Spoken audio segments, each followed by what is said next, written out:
Friends అందరికీ ఈరోజు blog ఏంటంటే కొలేరు వచ్చి సద్దులు వస్తుంది అంటే ఒక 5 వారాలు చేయాలని అందరూ గ్రామం అంతా కలిసి 5 వారాలు చేసి 5వ వారం పొంగల్ పెట్టుకుంటారు.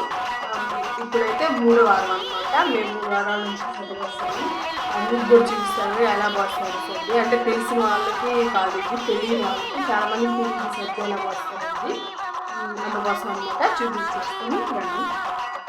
అంటే మనం నైటే అన్నం వండి పెట్టుకోవాలన్నమాట. అది రాగి సంగటి కానీ మామూలు అన్నం కానీ మామూలు సంగటి కానీ ఏదైనా నైటే వండేసుకోవాలి. ఇంకా పొద్దున్నే అయితే దీంట్లో పెరుగు కొంచెం మనం ఉప్పు వేస్తే వేస్తారు, లేకుంటే వేయరు అనమాట. నేనైతే కొంచెం వేసాను. ఇంకా ఎర్రగడ్డలు పెరుగు వేసేసి కొన్ని నీళ్ళు పోసేసి బాగా కలిపెట్టేసుకోవాలన్నమాట. కలిపెట్టేసాక ఇంకా ఇదే అనమాట సర్ది. ఇంకా దీనికి ఈ పాత్రకి ఇప్పుడు పసుపు కుంకుమ పొయ్యాలి. ముఖ్యంగా యాపమండలు అయితే పోలేరవ్వదు కాబట్టి యాపమండలు అనమాట. ఇంకా టెంకాయ ఆకు అక్క ఇవన్నమాట. అన్నీ మనం దీనికి పూజ ఇచ్చినాక చూపిస్తాను. ఇప్పుడైతే నేను ఇంట్లో అయితే దీపారాజన అయితే చేసేసాను. పటాలకైతే దీపారాజన చేసేసాను. మన ఇంట్లో దేవుళ్ళకి దీపం కూడా వెలిగించేసాను. నేను తయారు చేసిన దీపాలు అనమాట అవి. అది ఎలాగతా ఉంది.